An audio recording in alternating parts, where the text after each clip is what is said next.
Study tube educational to.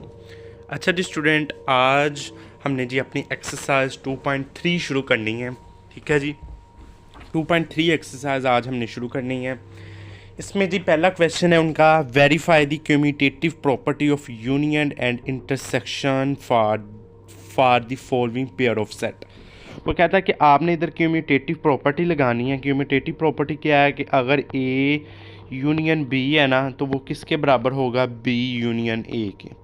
अगर आपका इधर इंटरसेक्शन है तो इधर भी इंटरसेक्शन, अगर इधर डिफरेंस है तो इधर भी डिफरेंस आ जाएगा। ठीक है जी, पहला क्वेश्चन देखें, verify the commutative property of union and intersection for the following pair of set.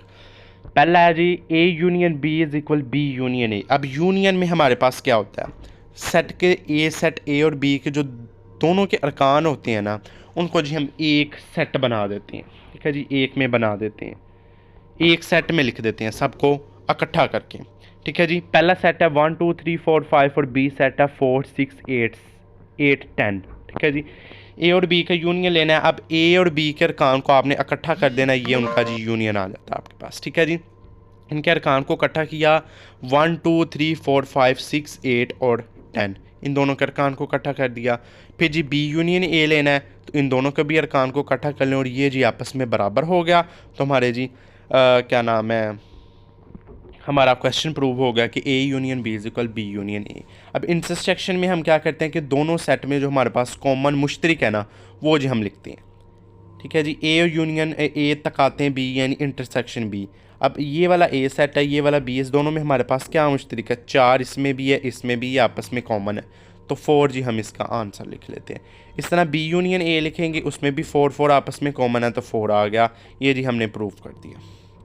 आगे बात समझ। अब वो कहता है कि आपने सेट इंटीजर सेट और हमारे पास कौन से सेट, नेचुरल सेट, इन दोनों का यूनियन और तकाते लेना है और बताना है कि क्या आता है। ठीक है जी, सबसे पहले इंटीजर का यूनियन लेते हैं n के साथ। इंटीजर का अगर यूनियन लेंगे n के साथ तो वो हमारे पास इंटीजर ही आएगा। अगर n का यूनियन लेंगे इंटीजर के साथ तो वो भी इंटीजर ही आएगा। इसी तरह n हमारे पास नेचुरल नंबर होते हैं, integer positive negative 1 positive negative 2 0 से शुरू होते हैं। इस तरह ये इंटीजर है आपके।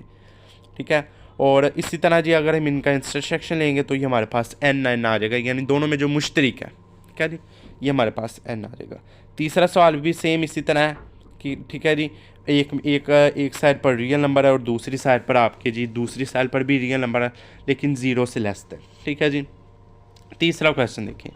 तीसरे क्वेश्चन में वो कहता है कि verify the properties for the set A and B and given below, associative law of union और एसोसिएटिव लॉ ऑफ इंटरसेक्शन। ठीक है जी, एसोसिएटिव लॉ क्या होता है कि जिसमें ए बी और सी तीनों आते हों, यानी ए यूनियन बी पहले हो, फिर दोनों का आंसर सी के साथ, फिर ए का सी के साथ यूनियन हो। इस तरह जी ये दोनों साइड आपकी बराबर होनी चाहिए। ठीक है जी, पहला क्वेश्चन है कि A union into B union C, फिर A union B into C.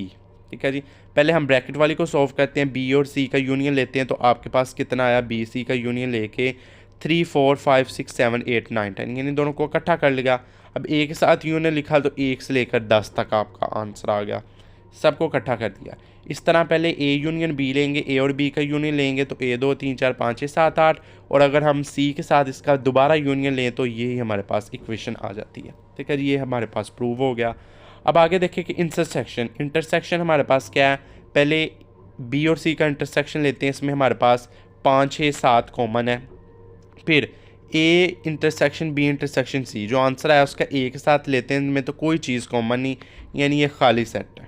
ठीक है जी, इसी तरह पहले जी हम ए इंटरसेक्शन बी, ए और बी का लेते हैं तो 3 4 आता है, फिर इसका सी के साथ लेंगे तो ये भी खाली सेट ही आएगा हमारा। ठीक है जी, आगे देखें कि डिस्ट्रीब्यूटिव ऑफ यूनियन और इंटरसेक्शन। डिस्ट्रीब्यूटिव प्रॉपर्टी में क्या होता है कि दोनों चीज़ हमारे पास प्लस भी हो रही हों और मल्टीप्लाई भी हो रही हों, इसमें यूनियन भी हो रही हों और तकाते भी आ रही हों। ठीक है जी, पहला जी A union into B intersection C, और अगला A union B intersection A union C.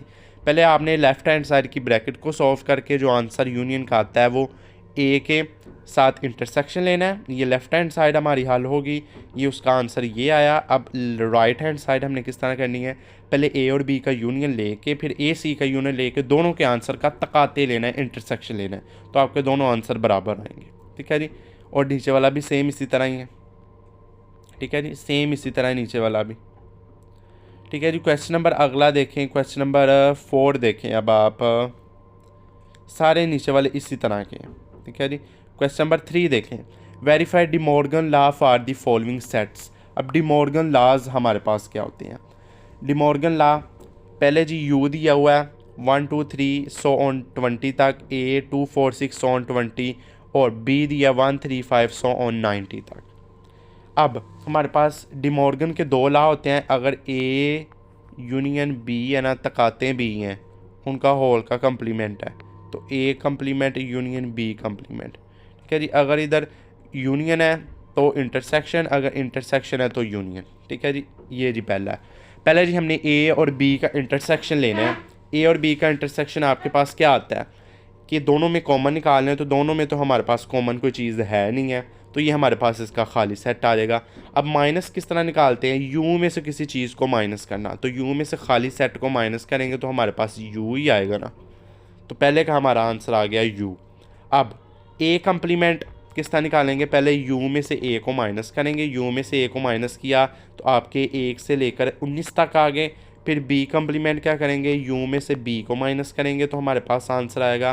फिर ए यूनियन बी कंप्लीमेंट, इन दोनों के जो कंप्लीमेंट उनका यूनियन निकालेंगे तो आपके पास क्या आएगा, खाली सेट ही यू आएगा। ठीक है जी, तो ये जी प्रूव हो गया। दूसरे मैंने बताया था दूसरा ला, अगर इधर यूनियन है तो इधर इंटरसेक्शन, सेम उसी तरह का क्वेश्चन है। अब आपने खुद ये जी प्रैक्टिस इसकी करनी है। ठीक है जी, क्वेश्चन नंबर 4 देखें। Let you the set of the English alphabet, A is equal x is vowel और बी इज इक्वल कॉन्स्टेंट। अब वो कहता है कि आपने अब यू जो लेना है ना, वो आपने set of alphabet A B C सारी ले लेनी है। ठीक है जी, ए बी सी सारी ले लेनी है, और जो ए सेट लेना है ना वो आपने vowel A E I O you लेना है। ठीक है जी, ए ई आई ओ यू, ये आपने ए सेट लेना है, और बी सेट आपने इसके अलावा जो कॉन्स्टेंट है ना, कॉन्सोनेंट है, यानी ए बी वावल वर्ल्स के अलावा जो कॉन्सोनेंट, इनका जी डे मॉर्गन लॉ आपने जी फाइंड करना है। तो सेम उसी तरह ही है, प्रैक्टिस कीजिएगा। अब जी question number 5, write the help of Venn diagram, ये तो करना नहीं है। ठीक है जी, इस क्वेश्चन को क्रॉस कर दें, वेन डायग्राम तो करनी नहीं है। उसके बाद क्वेश्चन नंबर कौन सा आता है आपका, 6 आता है। 6 में वो कहता है कि हमारे पास टेकिंग एनी सेट से ए दिया हुआ है, 8 1 2 3 4 5 वेरीफाई द फॉलोइंग। अब वो कहता है कि क्या करना है, ए यूनियन खाली सेट, अगर ए यूनियन खाली सेट लेंगे तो ए वाला ही सेट आ जाएगा आपके पास। ठीक है जी, इसी तरह ए यूनियन ए, अगर ए के साथ यूनियन लें तो ए ही आपके पास आंसर आएगा। ठीक है जी, इसी तरह ए इंटरसेक्शन ए का ए के साथ इंटरसेक्शन लेंगे तो वही आंसर आ जाएगा आपका। ठीक है जी, ए।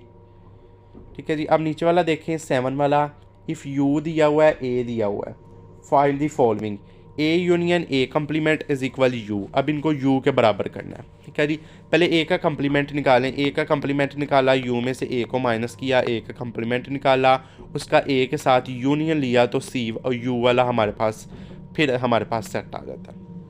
इसी तरह दूसरा देखें, ए तकाते यू, अगर ए का इंटरसेक्शन ले यू के साथ तो आपका आंसर ए ही आएगा, क्योंकि उसमें तो मुश्तरक ए ही होगा। अब आगे देखिए, A intersection A union is equal खाली सेट।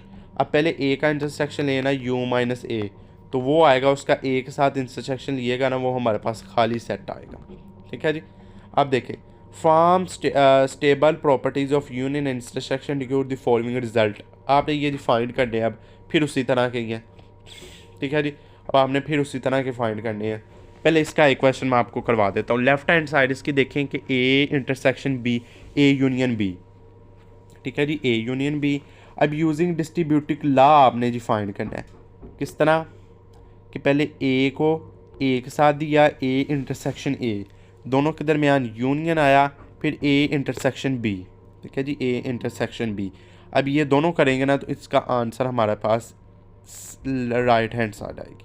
ठीक है जी, इस तरह दूसरा क्वेश्चन देखें, ए को पहले अंदर दोनों के साथ मल्टीप्लाई करना है, ए इंटरसेक्शन यूनियन ए, फिर दरमियान में इंटरसेक्शन, फिर ए को बी के साथ ए यूनियन बी।